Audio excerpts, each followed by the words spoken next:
이 새벽 우리에게 주신 하나님 말씀은 에스더 2장 19절에서 3장 6절까지의 말씀입니다.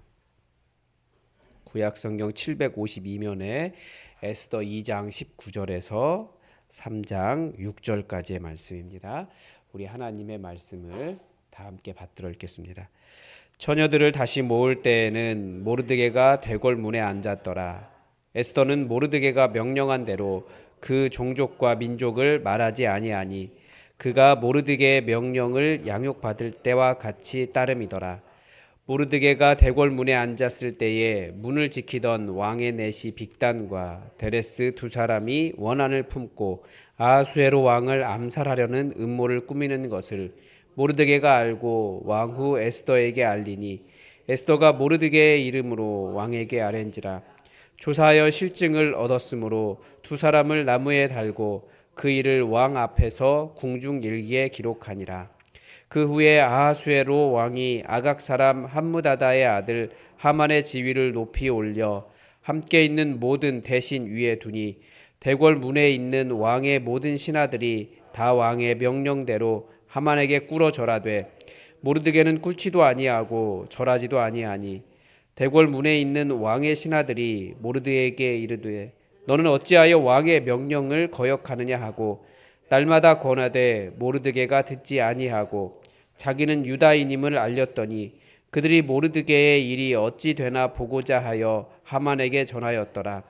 하만이 모르드게가 무릎을 꿇지도 아니하고 절하지도 아니함을 보고 매우 노하더니 그들이 모르드게의 민족을 하만에게 알림으로 하만이 모르드게만 죽이는 것이 부족하다고 생각하고 아하수에로의 온 나라에 있는 유다인 곧 모르드게의 민족을 다 멸하고자 하더라. 아멘.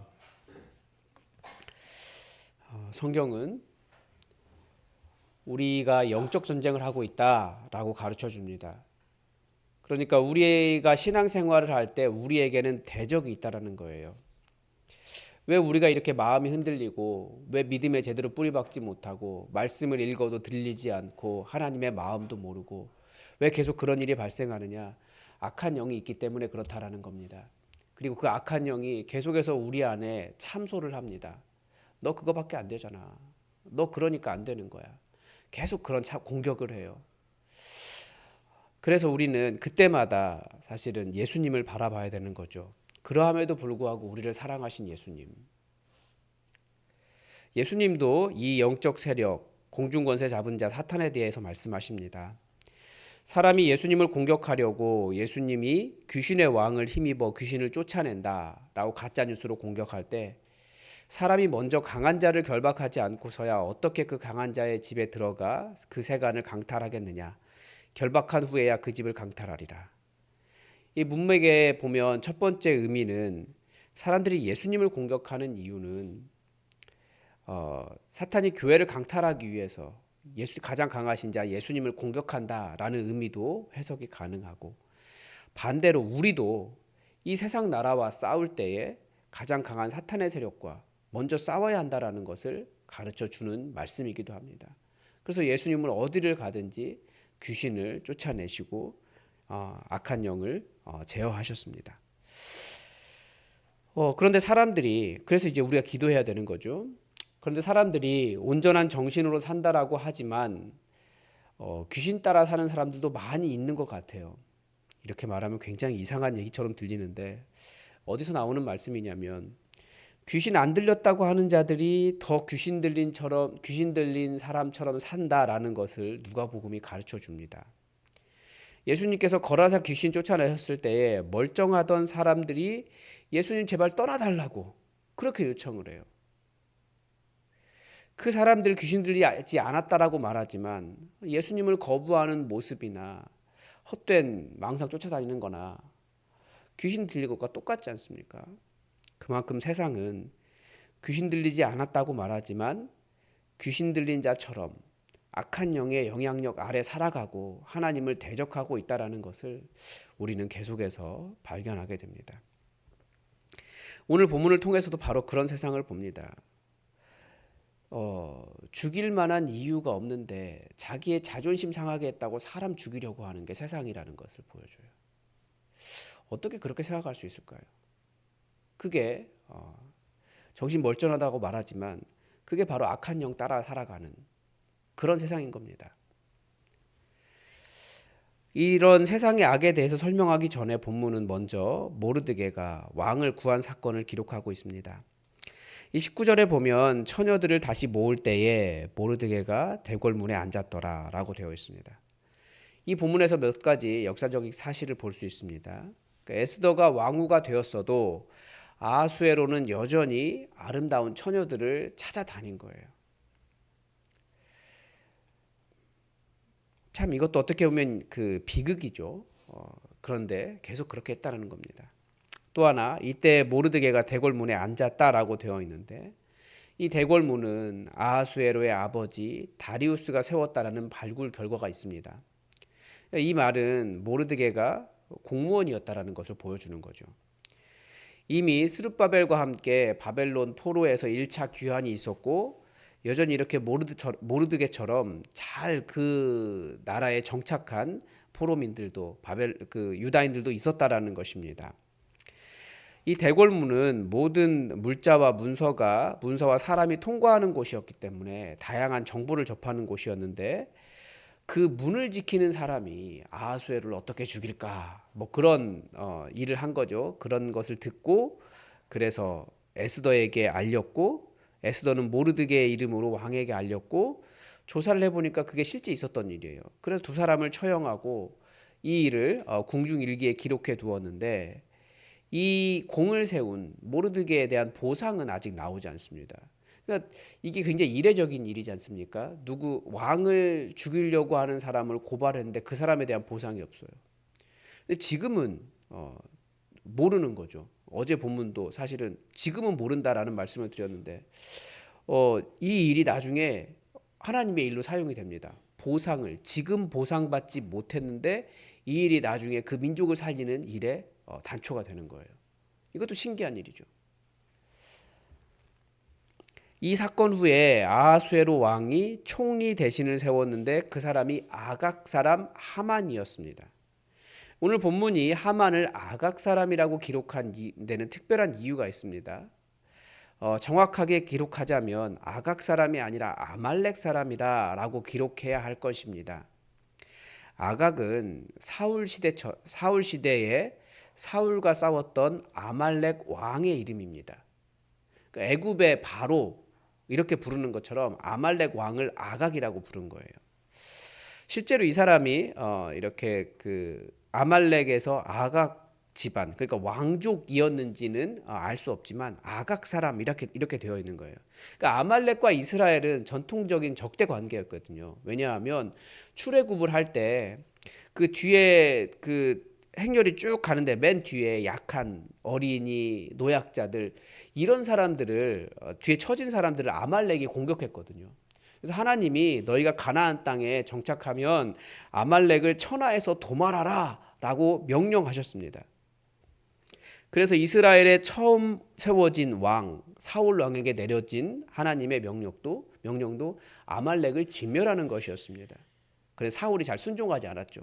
남녀노소뿐만 아니라 짐승까지도 다 진멸을 하셨는데 이때 사울이 승리하기는 했지만 하나님의 명령대로 하지 않고 짐승을 남겨두었습니다. 사무엘이 그 일을 책망하자 하나님께 제사 지내려고 가져왔다고 자신의 욕심을 하나님의 이름으로 정당화했습니다. 이 일 때문에 사무엘이 폐위당하게 되는 거예요. 그렇게 역사에서 그 이스라엘과 계속해서 적대적인 관계에 있었던 그 사람이 페르시아의 총리까지 오른 것입니다. 그런데 그 권세가 얼마나 대단했는지 대궐문에 있는 왕의 모든 신하들이 다 왕의 명령대로 하만을 보면 꿇어 절했다라는 거예요. 그게 왕의 명령이었습니다. 그런데 모르드게는 절하지 않았습니다. 날마다 권했다는 것을 보면 모르드게는 의도적으로 절하지 않은 것입니다. 하만이 그런데 거기에 좀 나쁜 사람들이 또 있어요. 옆에 있는 사람들이 너는 왜 절 안 해? 왜 꿇어 엎드리지 않아? 계속 찔렀어요. 그러니까 모르드게가 나 유다인이야. 나 무릎 꿇을 수 없어. 절할 수 없어 라고 말하니까 사람들이 그래 모르드게 저렇게 뻣뻣하게 살다가 어떻게 되는지 보자라고 옆에 있는 동료들이 하만에게 가서 일러 바치는 거예요. 그러니까 하만이 보니까 진짜로 절을 하지 않는 그런 사람이 하나 있는 거죠. 그러니까 옆에 있는 사람들은 이 세상의 법칙이 그래요. 자기 하고 있는 일 남이 하지 않으면 꿋꿋하게 절개를 지키고 있는 사람 어떻게 되나 보자, 어떻게 부러지나 보자. 그렇게 해서 그 공격하고 혹은 고발하고 뭐 그렇게 한다라는 거죠. 그래서 하만이 분노해서 너는 왜 무릎 꿇지도 않고 절하지도 않느냐 그렇게 말하죠. 그래서 이제 모르드게가 자신의 민족을 하만에게도 알렸어요. 대단한 기세인 거죠. 모르드게는 비록 나라 잃은 백성으로서 정복자의 나라에서 공무원으로 살아가고 있지만 그래도 자신의 뿌리를 잊지 않고 하나님의 백성으로 사는 사람이었다라는 것입니다. 모르드게를 베냐민 지파다라고 이야기하는데 베냐민 지파가 바로 아말렉과 싸웠던 사울 왕의 지파이기도 합니다. 그러니까 베냐민 지파로서 아말렉과 함께 싸웠던 아말렉을 진멸하기 직전까지 갔던 사울 왕의 전통을 기억하고 있는 거죠. 어떤 분들은 이스라엘 사람들은 우상에게 절하지 않듯이 사람에게도 절하지 않기 때문에 모르드게가 이렇게 했다라고 주장하지만 사실 이것은 정확하지 않습니다. 왜냐하면 성경은 종교적으로 우상에게 절하는 것과 자신보다 높은 사람, 존경하는 사람에게 절하는 것을 구별하고 있습니다. 즉 사람에게 절을 했어요. 그러니까 모르드게는 민족적인 자존심 때문에 아무리 하만이 총리가 되었어도 나는 그에게 무릎 꿇을 수 없다라는 거예요. 나의 적대적인 민족에게. 계속해서 우리 하나님께서 진멸하라고 하신 그 민족에게 절할 수 없다라는 거였습니다. 그래서 나는 유다인이다. 너는 왜 절 안 해? 라고 말할 때 나는 유다인이다 라고 외쳤던 것입니다. 항변한 거죠. 그래서 하만이 화가 나서 모르드게뿐 아니라 온 나라에 있는 유다인을 다 죽일 생각을 하게 됩니다. 여기까지 보면 이 모습을 보면 그 총리라는 거대한 권력과 궁궐문에서 일하는 말단 공무원의 싸움입니다. 총리와 말단 공무원이 싸움이 되겠습니까? 그러나 모르드게는 민족적인 자존심을 조금도 굽히지 않았습니다. 패전국의 포로민이었어도 하나님이 패하신 것은 아니거든요. 우리도 신앙에 있어서 이런 자존심이 있어야 합니다. 세상에 보이지 않지만 이 악한 권세는 굉장히 강력합니다. 우리를 무너뜨리려고 하고 계속해서 우리에게 너 살려면 여기에 무릎 꿇어야 돼 라고 가르치는 세상입니다. 그게 무엇입니까? 나의 윗사람, 나의 생명을 좌지우지할 것 같은 윗사람이 있고요.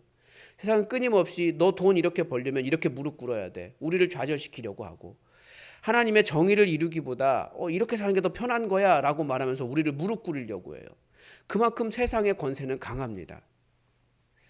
나는 그런데 그런 일을 견딜 수 있는 힘이 없습니다. 그게 우리예요.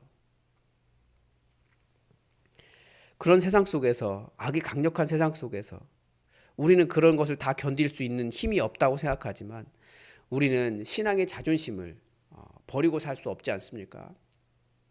그래서 그런 세상과 이 세상에 귀신 들리지 않았다고 공중권세 잡은 자가 아니라고 말하면서 실제로는 공중권세 잡은 자처럼 살아가는 세상 속에서 세상과 타협하지 않으려는 신앙인의 꿋꿋한 자존심이 필요하다라는 것을 모르드게는 보여줍니다.